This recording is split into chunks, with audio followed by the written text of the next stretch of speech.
All right, so thank you, Canon Rumors, thank you. I had a video planned for today. It was all about the R5, and I was going to compare the R5 to the other cameras in the Canon lineup, and I was going to make a comparison, and the question was going to be, is it worth upgrading to the R5, the EOS R5? But then Canon Rumors just came out with an EOS R5C, and that just threw a wrench into my plans because everything I scripted is now pretty much useless because there's a whole lot of cool information about this R5C, and for those of us who do video and photo hybrid shooters like me, I think this might be the perfect camera. So I'm going to scrap my other video for now, and let's talk about the R5C.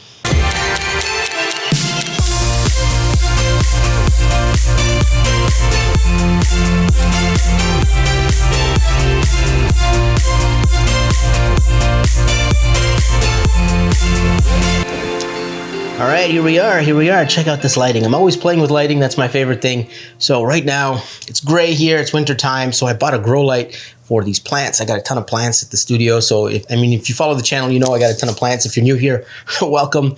And yeah, so I bought a grow light, and the thing is it produces this like sunny yellow light on me. And this is what it looks like. It's kind of gross, right? I like that whole like 80s vibe with the pink and the blue. And so if I change my camera from auto white balance to tungsten, check this out. Boom, so now we got a nice cool light, but maybe too cool. So I might have to adjust this just a little bit more. All right, so for those of you who don't know me, I'm Vasco. I'm a full-time photographer, videographer. I've been a full-time photographer since 2005. There's my informationals if you want to go check out my website and stuff. And I kind of like this. This is kind of cool lighting. I like it. And yeah, I'm distracted by lighting. Let's get back on topic. Okay, so all right, so here's the game plan for today. We're going to talk about, well, actually, we're going to say thank you to Sony. All right, then we're going to look at the R5 and the positives and negatives of the R5. Then we're going to look at the R5C Rumour, and then I'm going to talk about what I want to see in the R5C as a hybrid shooter. So that's the game plan for today. All right, so let's start off by saying thank you to Sony. Thank you very much for the R5C. Greatly appreciated. Now, let me tell you what I mean by this. I've been a photographer for a long time. I opened my business in 2005, and I've been making money shooting pictures ever since, and I love this job. But here's the thing. You go back to like 2008, 2010, 2013, Canon and Nikon were kind of at the top of the mountain, and they were not innovating. They were not creating. They got complacent. Like you'd have a 5D, and then 4 years later, you'd have another 5D, and then 4 years later, another 5D. And if you had a 1DX, it'd be like 8 years between new models. And it was just like, they weren't creating, they weren't innovating.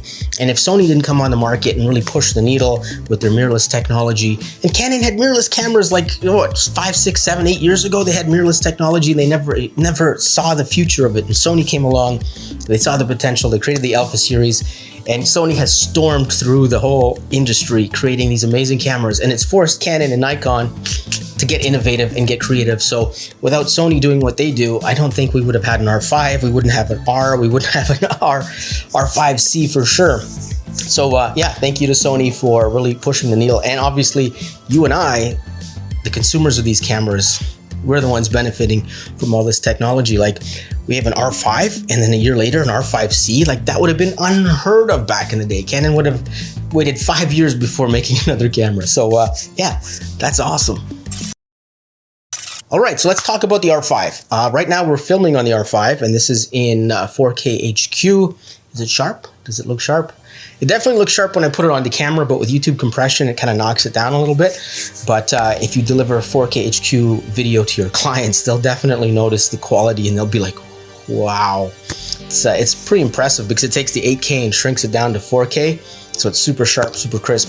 So yeah, let's talk about the R5. When Canon announced the R5, they said, oh, it's got 8K, it's gonna revolutionize the industry, it's gonna be a game changer. We got 4K HQ, we got 4K 120 with dual pixel autofocus 2, so you can focus while doing slow-mo, 4K 60 and all this, you know, all these things on top of the fact that it's an amazing photo camera. We got 45 megapixels, we got the new RF lenses, we got dual pixel autofocus 2, dual card slots finally, and yeah, so on the photo side, I don't think I have to talk about the R5 as a photo camera because, in my opinion, as a photo camera, I think it's perfect. It is the best photo camera I have ever used. It's the best photo camera I think Canon has ever produced. And there's a good argument to be made that on the full frame market right now, it is the best photo camera out there. You can argue there's a couple other choices out there that could be the best, but I think the R5 is definitely up there with them. But yeah, let's talk about the video, because Canon came out and they really pushed the R5 as a video, and then it came out and everyone tested it and it overheated. So all of the good features in video, like 8K, 4K HQ, 4K 120, even 4K 60, it all overheated. So that was a disappointment, right? That was a big, I think a lot of people canceled their pre-orders on the R5 because obviously there was a delay in the camera coming out because of, you know, factories being closed and stuff like that. So a lot of people canceled the pre-order saying, I can't work with this thing, it overheats. Now, obviously we know Canon came out with a firmware which made things a lot better, but they certainly aren't perfect. If you're doing YouTube stuff like this and you're shooting like short clips, it's fine. But if you're doing like long form kind of videos, I know I've done interviews with people and I have to watch my watch, and when I hit 25 minutes, I kind of like try and find a place where I can pause them and then hit the record, stop recording and record again, and then tell them to keep going. So that kind of sucks. So yeah, from a video perspective, the R5 left you wanting more, and it definitely left you kind of with a sour taste in your mouth, especially when you look back at how Canon marketed the R5. So it didn't really live up to expectations. But now with the R5C, things could be different. All right, let's change the perspective a little just to keep it a little more interesting, just a little interesting. Okay, so here's the thing. The R5C rumor, or Canon rumors just announced the R5C, and what we know about it so far is the fact that it's gonna be like an R5, but it's gonna be a cinema camera. It's gonna have active cooling, and that's about all we know. So what that means is there's gonna be a fan in it. So the fan is going to cool down the camera so it can record for longer periods of time. Hopefully that record limit of 30 minutes is removed, because that's no bueno in 2021 when you don't need it, right? No cameras have that anymore except Canon's being stubborn. So hopefully that's gone. It's a cinema camera, so hopefully it's gone. So yeah, with the active cooling and no 30-minute record limit, we can record 8K, 4K HQ, 4K 120 for a lot longer, which would be amazing. And yeah, let's talk about some other things. Let's talk about things that I would like to see in the R5C. Hopefully, Canon takes this time to improve its sensor technology. And I don't mean like camera image sensor, I mean like heat sensors. So hopefully they put better heat sensors in the camera and distribute them accordingly, so the camera knows if it's overheating and it can sort of turn off or give you more accurate heat warnings and give you more, or can understand when it's cool enough to start recording again, instead of making you wait 3 hours or 4 hours, or whatever the case may be, which was just ridiculous. So hopefully that sensor technology is improved. I'm also wondering if Canon is going to go on the same path as the FX3, where they get rid of the EVF completely and just make it a flippy screen with the video capabilities, because that would be pretty cool. I know as a photographer, I like the EVF, I shoot with the EVF, but if it's an R5C and the C is for cinema camera, then I would probably use it for video more than anything. So if they got rid of the EVF, I wouldn't really care. Maybe 2 hot shoe mounts, so we can get a microphone up there and maybe we can get something else mounted up there. That might be kind of cool. But yeah, that's the one thing. The other thing too would be if Canon is redesigning the body for this camera and there's a flip out screen, it'd be kind of cool if the audio jack and the HDMI jack and all those ports weren't in front of the flip screen, because I like having the flip screen. I like being able to vlog and hold up the camera and kind of see myself.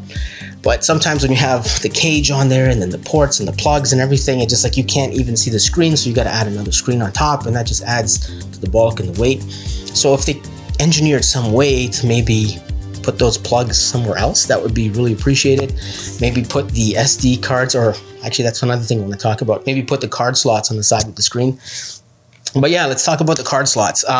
You know what, I like the depth with the window in the background. It just makes the background seem a little further away. So yeah, let's talk about that. So we have a CF Express card slot and an SD card slot in the R5, and that's okay, but the problem with that is if you're shooting high quality video, let's say 8K, you can't record a backup to the other card, right? So if you're shooting weddings or some kind of important event or something and you want to be able to have a backup as you're recording, you can't do that. So I know it's going to be more expensive for us, the end users, but I would personally like to see 2 CF Express card slots in the R5C, just so if we're shooting higher end video, we have a backup just in case. I'd also like to see better codec options, or more codec options, and maybe that Canon C-Log 3 would be great. I don't really want to see the body get bigger and bulkier. I personally was looking at the C70 and I was torn. I was like kind of debating C70 or A7S III. I didn't end up getting either one, but I was debating both. And I wanted to go with the A7S III route because it's smaller, it's more compact. You can just put it in your bag and go. And then when I saw the R5 and the C70 side by side, it's like the C70 is this massive camera. Like, it's gonna take up half your camera bag plus lenses and then the weight. And I know it's cool. It's got like the SDI and the built-in ND filters and all that stuff. And that, you know, I guess that's good. But at that point, you might as well just buy a proper cinema camera. Like, if you're gonna go with that size, you know? And I really like the A7S III because it was small and compact and portable. And that's kind of what I'm hoping for with the R5C, is something that has good features, but is still small and compact and portable, and you can carry it around. And a lot of people keep talking about how they want built-in ND filters in it.